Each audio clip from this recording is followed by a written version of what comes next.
భగవద్గీత మహాభారతము యొక్క సమగ్ర సారాంశము. భక్తుడైన అర్జునునకు అనర్చిన ఉపదేశమే గీతా సారాంశము. భారత యుద్ధము జరగరాదని సర్వవిధములా భగవానుడు ప్రయత్నించెను. కాని ఆ మహానుభావుని ప్రయత్నములు వ్యర్థములాయను. అటు పిమ్మట శ్రీకృష్ణుడు పార్థునకు సారథి అయి నిలిచెను. యుద్ధరంగమున అర్జునుని కోరిక మేరకు రథమును నిలిపెను. అర్జునుడు ఉభయ సైన్యములలో గల తండ్రులను, గురువులను, మేనమామలను, సోదరులను, మనుమలను, మిత్రులను చూచి హృదయము ద్రవించి స్వజనమును చంపుటకిష్టపడక నాకు విజయము వలదు, రాజ్యసుఖము వలదు అని ధనుర్బాణములను కింద వైచి దుఃఖితుడైన అర్జునుని చూచి శ్రీకృష్ణ పరమాత్మ, దుఃఖింపతగని వారిని గూర్చి దుఃఖించుట అనుచితము. ఆత్మానాత్మ వివేకులు అనిత్యములైన శరీరములను గూర్చిగాని, నిత్యములు శాశ్వతములు అయిన ఆత్మలను గూర్చిగాని దుఃఖింపరు. జీవునకు దేహమునందు బాల్యము, యవ్వనము, ముసలితనము ఇట్లు మరొక దేహమును పొందుట కూడా అట్లే. కనుక ఈ విషయమున ధీరులు మోహమునందరు. మనుష్యుడెట్లు చినిగిన వస్త్రమును వదలి నూతన వస్త్రమును ధరించును, అట్లే ఆత్మ జీర్ణమైన శరీరమును వదలి కొత్త శరీరమును ధరించుచున్నది. ఆత్మ నాశనము లేనిది. ఆత్మను శస్త్రము ఛేదింపజాలవు, అగ్ని దహింపజాలదు, నీరు తడుపజాలదు, వాయువు ఆర్పివేయను సమర్థము కాదు. ఆత్మ నాశనము లేనిది. పుట్టిన వానికి మరణము తప్పదు, మరణించిన వానికి జన్మము తప్పదు. అనివార్యమగు ఈ విషయమును గూర్చి శోకింపతగదు. యుద్ధమున మరణించినచో వీరస్వర్గమును పొందెదవు, జయించినచో రాజ్యమును భోగింతువు. కావున అర్జున, యుద్ధమును చేయ కృతనిశ్చయుడవై లెమ్ము. కర్మలను ఆచరించుటైందే నీకు అధికారము కలదు, కాని వాని ఫలితము పైన లేదు. నీవు కర్మఫలమునకు కారణము కారాదు, అట్లని కర్మలను చేయుట మానరాదు. దుఃఖములు కలిగినప్పుడు దిగులు చెందని వాడును, సుఖములు కలిగినప్పుడు స్పృహ లేని వాడును, రాగము, భయము, క్రోధము పోయిన వాడును స్థితప్రజ్ఞుడని చెప్పబడును. విషయవాంఛలను గూర్చి సదా మననము చేయువానికి వాని యందు అనురాగమధికమై అది కామముగా మారి చివరకు క్రోధమగును. క్రోధము వలన అవివేకము కలుగును. దీని వలన జ్ఞాపక శక్తి నశించి దాని ఫలితముగా మనుజుడు బుద్ధిని కోల్పోయి చివరకు అధోగతి చెందును. ఆత్మజ్ఞానపూర్వక కర్మానుష్ఠానము, బ్రహ్మప్రాప్తి సాధనము కలిగిన జీవుడు సంసారమున బడక సుఖైక స్వరూపమైన ఆత్మప్రాప్తిని చెందగలడు. అర్జున, ఈ లోకములో ఆత్మానాత్మ వివేకము గల సన్యాసులకు జ్ఞానయోగము చేతను, చిత్తశుద్ధి గల యోగీశ్వరులకు కర్మయోగము చేతను ముక్తి కలుగుచున్నదని సృష్టి ఆదియందు నాచే చెప్పబడి ఉన్నది. అన్నము వలన జంతుజాలము పుట్టును, వర్షము వలన అన్నము సమకూడును, యజ్ఞము వలన వర్షము కలుగును, ఆ యజ్ఞము కర్మ వలననే సంభవము. పార్థ, నాచే నడుపబడు ఈ లోకమును చక్రమును బట్టి ఎవడు అనుసరింపడు వాడు ఇంద్రియలోలుడై పాపజీవనుడగుచున్నాడు. అట్టివాడు వ్యర్థుడు. జ్ఞాని కానివాడు సదా కర్మలను ఆచరించుచునే ఉండవలెను. ఉత్తములైన వారు దేనిని ఆచరింతురు, దానినే ఇతరులను ఆచరింతురు. ఉత్తములు వేనిని ప్రమాణముగా అంగీకరింతురు, లోకమంతయు దానినే అనుసరించును. అర్జున, నీవునర్చు సమస్త కర్మలను నాయందు సమర్పించి జ్ఞానముచే నిష్కాముడవై అహంకారము లేని వాడవై సంతాపమును వదలి యుద్ధము చేయుము. చక్కగా అనుష్ఠింపబడిన పరధర్మము కన్నా గుణము లేనిదైనను స్వధర్మమే మేలు.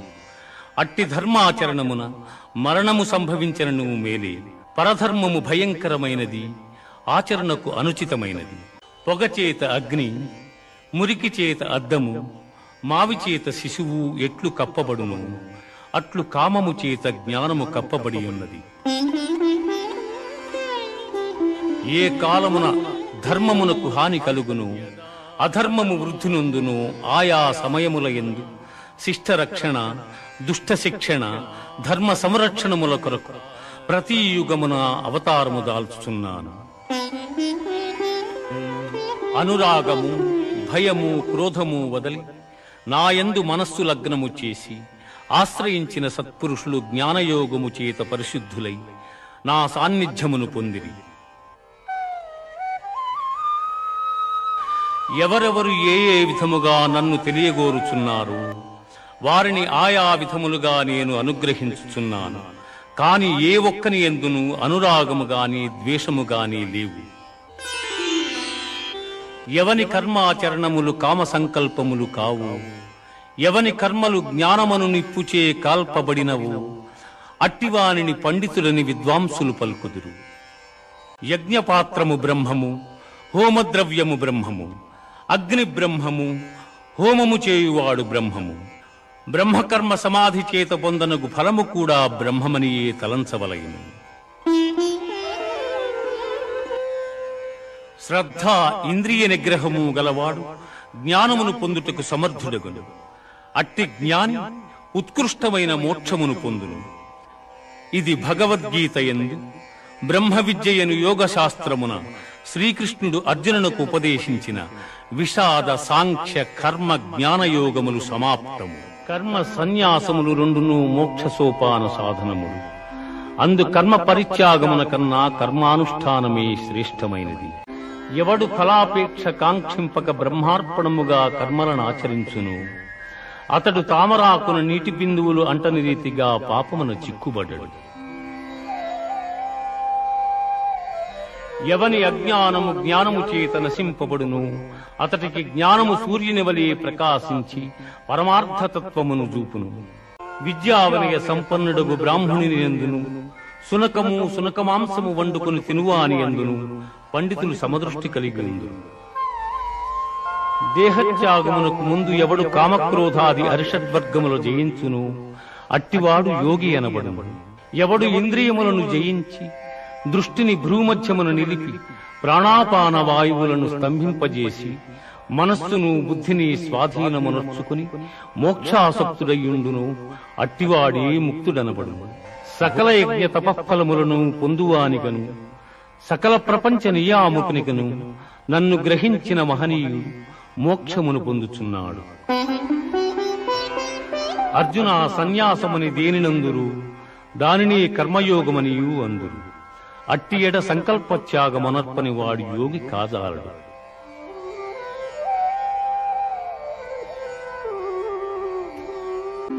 యుక్తాహార విహారాదులు కర్మాచరణము గలవానికి ఆత్మ సంయమ యోగము లక్ష్యము.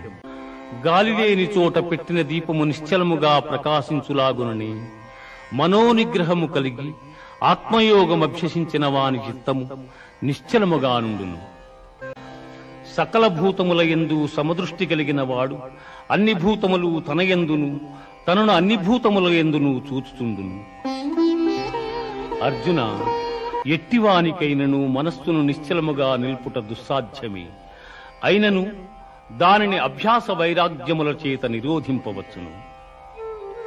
అర్జున, పరిపూర్ణమైన విశ్వాసముతో నన్నాశ్రయించి వినయముతో ఎవరు సేవించి భజింతురో వారు సమస్త యోగులలో ఉత్తములు. వేల కొలది జనులలో ఏ ఒక్కడో జ్ఞానసిద్ధి కొరకు ప్రయత్నించును. అట్లు ప్రయత్నించిన వారిలో ఒకానకుడు మాత్రమే నన్ను యథార్థముగా తెలుసుకొనగలుగుచున్నాడు. భూమి, జలము, అగ్ని, వాయువు, ఆకాశము, మనస్సు, బుద్ధి, అహంకారము అని నా మాయాశక్తి 8 విధములైన భేదములతో ఒప్పియున్నదని గ్రహింపుము. అర్జున, నాకన్నా గొప్పవాడు గాని గొప్ప వస్తువు గాని మరేదియు ప్రపంచమును లేదు. సూత్రమున మనులు గుర్చబడినట్టు ఈ జగమంతయు నాయందు నిక్షిప్తమై ఉన్నది. భూమి యందు సుగంధము, అగ్ని యందు తేజము, ఎల్లభూతముల యందు ఆయువు, తపస్సుల యందు తపస్సు నేనుగా ఎరుగుము. పార్థ, త్రిగుణాత్మకము దైవ సంబంధమగు నా మాయ అతిక్రమింపరానిది. కాని నన్ను శరణుజొచ్చిన వారికి ఈ మాయ సులభ సాధ్యము. ఆర్తులు, జిజ్ఞాసువులు, అర్ధకాములు, జ్ఞానులు అను 4 విధములైన పుణ్యాత్ములు నన్ను ఆశ్రయించుతున్నారు. జ్ఞాన సంపన్నుడైన మానవుడు అనేక జన్మములెత్తిన పిమ్మట విజ్ఞాని అయి నన్ను శరణము నొందుచున్నాడు.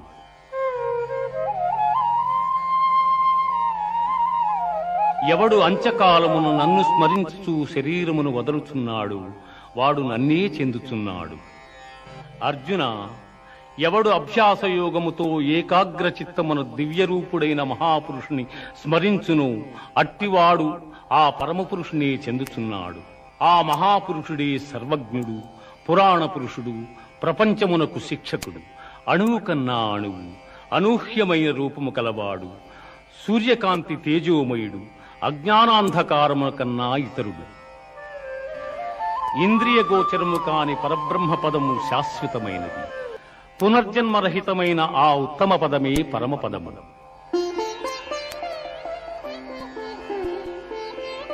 జగత్తునందు శుక్లకృష్ణములనిడి 2 మార్గములు నిత్యములుగానున్నవి. అందు మొదటి మార్గము వలన జన్మరాహిత్యము, రెండవ దాని వలన పునర్జన్మము కలుగుచున్నవి.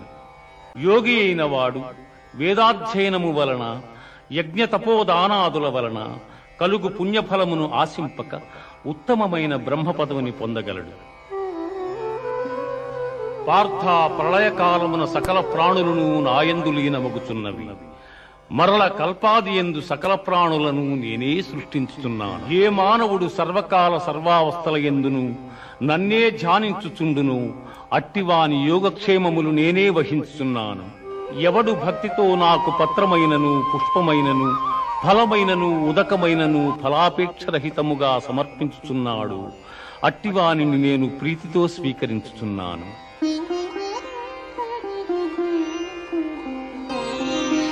పార్థ, నాయందు మనస్సు లగ్నము చేసి ఎల్లకాలముల యందు భక్తి శ్రద్ధలతో స్థిరచిత్తుడవై పూజించితివేని నన్నే పొందగలవు. ఇది ఉపనిషత్తుల సారాంశమైన యోగ శాస్త్రమున శ్రీకృష్ణుడు అర్జునునకు ఉపదేశించిన కర్మ సన్యాస, ఆత్మ సంయమ, విజ్ఞాన, అక్షర పరబ్రహ్మ, రాజవిద్య, రాజగుహ్య యోగములు సమాప్తము. కశ్యపాది మహర్షి సప్తకము, సనకసనందనాదులు, స్వయంభూవాది మనువులు నా వలననే జన్మించిరి. పిమ్మట వారి వలన ఎల్లలోకమందలి సమస్త భూతములను జన్మించెను. పండితులు నాయందు చిత్తము గలవారై నాయందే తమ ప్రాణములుంచి నా మహిమానుభావమెరింగి ఒకరికొకరు ఉపదేశములు గావించుకొనుచు బ్రహ్మానందమును అనుభవించుచున్నారు. సమస్త భూతముల మనస్సులందున్న పరమాత్మ స్వరూపుడను నేనే. వాని ఉత్పత్తి, పెంపు, నాశములకు నేనే కారకుడను. వేదములలో సామవేదము, దేవతలలో దేవేంద్రుడు, ఇంద్రియములలో మనస్సు, ప్రాణులందలి బుద్ధి నేనే. రాక్షసులలో ప్రహ్లాదుడు, గణికులలో కాలము, మృగములలో సింహము, పక్షులలో గరుత్మంతుడు నేనే.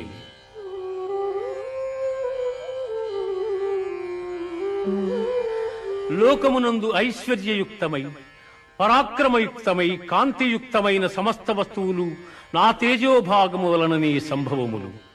దివ్యములై, నానావిధములై, అనేక వర్ణములై, అనేక విశేషములు గల నా స్వస్వరూపమును కన్నులార దర్శింపుము.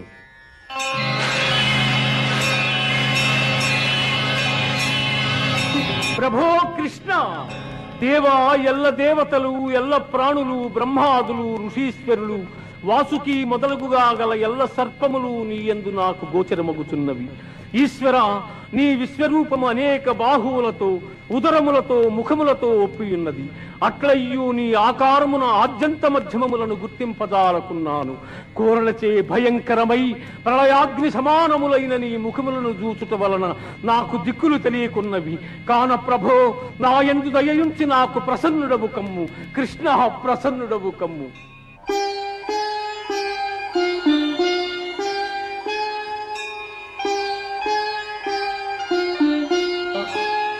అర్జున, ఈ ప్రపంచమునిల్ల నశింపజేయు బలిష్టమైన కాలస్వరూపుడను నేనే.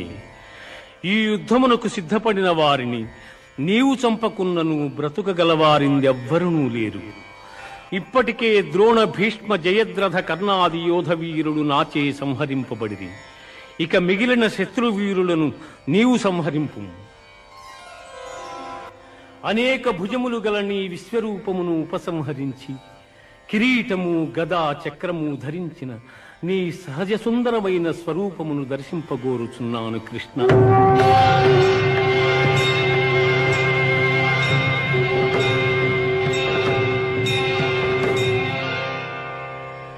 అర్జున, నీవు దర్శించిన ఈ నా స్వరూపమును ఎవ్వరునూ చూడజాలరు.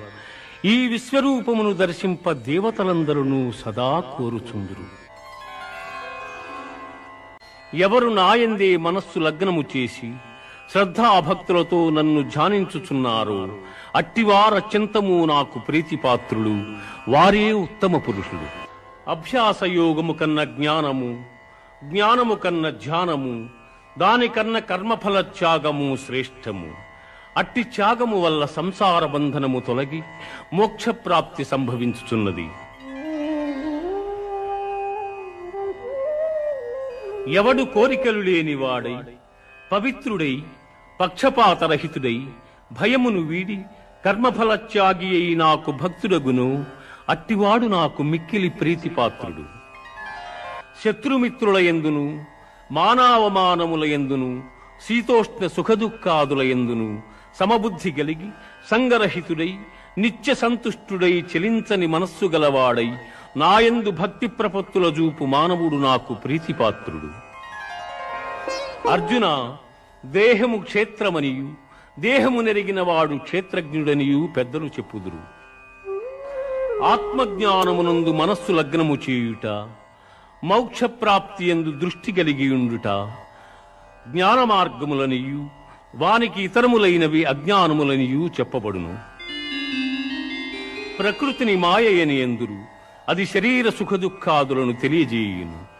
క్షేత్రజ్ఞుడు ఆ సుఖదుఖములను అనుభవించుండును. శరీరము నశించినను తాను నశింపక ఎవడు సమస్త భూతములందున్న పరమేశ్వరును చూచును, వాడే ఎరిగినవాడు. అర్జున, గుణనాశనరహితుడైన వాడు పరమాత్మ. అట్టి పరమాత్మ దేహాంతర్కుదుడయ్యును కర్మలను ఆచరించువాడు కాడు.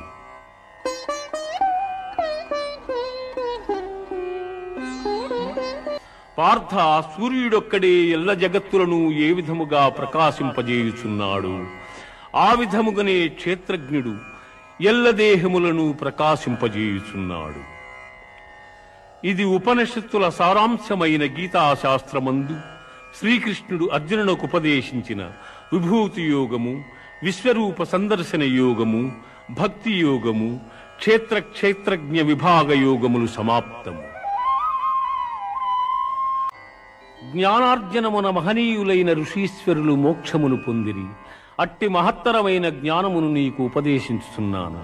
అర్జున, ప్రపంచమున జన్మించు ఎల్ల చరాచర సమూహములకు ప్రకృతి తల్లి వంటిది, నేను తండ్రి వంటి వాడను.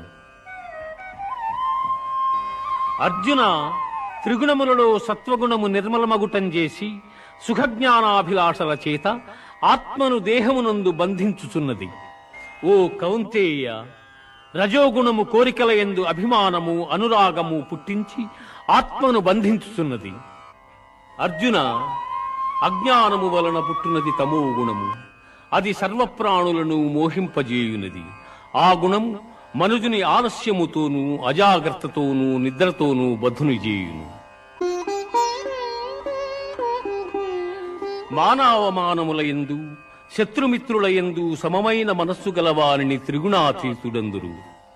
బ్రహ్మమే మూలముగా నికృష్టమైన అహంకారము కొమ్మలుగా గల అశ్వత్థ వృక్షము అనాది అయినది. అట్టి సంసార వృక్షమునకు వేదములు ఆకులు వంటివి. అట్టి దాని నెరింగిన వాడే వేదార్థసారమెరింగినవాడు. పునరావృత్తిరహితమైన మోక్షపదము సూర్యచంద్రాగ్నుల ప్రకాశమునకతీతమై నా ఉత్తమ పదమయ్యున్నది. దేహులందు జఠరాగ్ని స్వరూపుడనై వారు భుజించు భక్ష్య భోజ్య చోష్య లేహ్య పదార్థముల జీర్ణము చేయుచున్నాను. పార్థ, సాహసము, ఓర్పు, ధైర్యము, శుద్ధి, ఇతరుల వంచింపకుండుట, కావరము లేకయుండుట మొదలగు గుణములు దైవాంశ సంభూతులకుండును. అట్లే డంబము, గర్వము, అభిమానము, క్రోధము, కఠినపు మాటలాడుట, అవివేకము మొదలగు గుణములు రాక్షసాంశమున పుట్టిన వారికుండును. కామక్రోధ లోభములు ఆత్మను నాశనము చేయును. అవి నరక ప్రాప్తికి హేతువులు కావున వారిని వదిలివేయవలెను. శాస్త్ర విషయములను అనుసరింపక ఇచ్ఛా మార్గమును ప్రవర్తించువాడు సుఖసిద్ధులను పొందజాలడు, పరమపదము నందజాలడు. జీవులకు గల శ్రద్ధ పూర్వజన్మ వాసనా బలము వలన లభ్యము. అది రాజసము, సాత్వికము, తామసములని 3 విధములుగానున్నవి. సత్వగుణులు దేవతలను, రజోగుణులు యక్షరాక్షసులను, తమోగుణులు భూతప్రేత గణంబులను శ్రద్ధాభక్తులతో పూజించుతుందురు. ఇతరుల మనస్సుల నొప్పింపనిది ప్రియము, హితములతో కూడిన సత్యభాషణము, వేదాధ్యయనమునర్చుట వాచిక తపస్సని చెప్పబడును. జ్యోతిష్ఠోమాది కర్మలనాచరింపకుండుట సన్యాసమనియు, కర్మఫలము ఈశ్వరార్పణమునర్చుట త్యాగమనియు పెద్దలు చెప్పుదురు.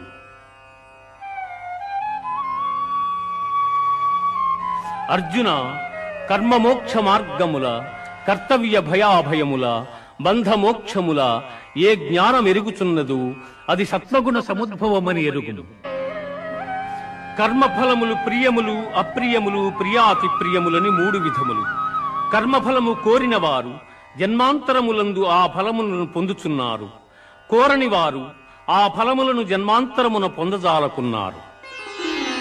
ఈశ్వరుడు ఎల్లభూతములకు నియామకుడై, ప్రాణుల హృదయమందున్నవాడై, జంత్రగాడు బొమ్మలనాడించు రీతిగా ప్రాణుల భ్రమింపజేయుచున్నాడు.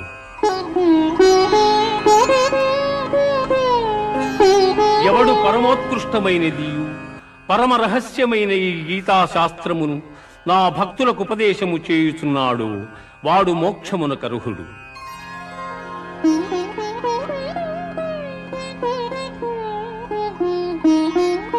సమస్త కర్మల నాకర్పించి నన్నే శరణు పొందిన ఎల్ల పాపముల నుండి నిన్ను విముక్తిని గావింతును, నీవు చింతింపకుము.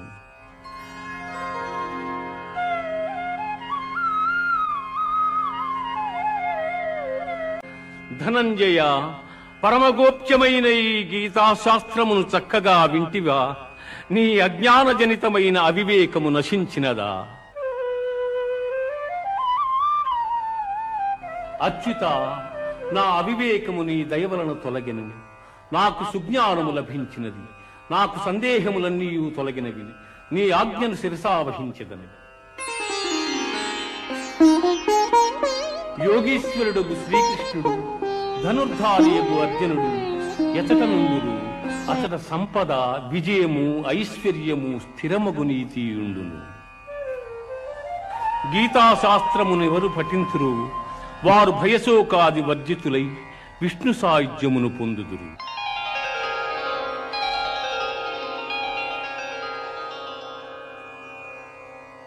ఇది ఉపనిషత్తుల సారాంశమైన గీతాశాస్త్రమునందు శ్రీకృష్ణుడు అర్జునునికి ఉపదేశించిన గుణత్రయ విభాగ, పురుషోత్తమ ప్రాప్తి, దేవాసుర సంపద్విభాగ, శ్రద్ధాత్రయ విభాగ, మోక్ష సన్యాసయోగములు సర్వము సమాప్తము.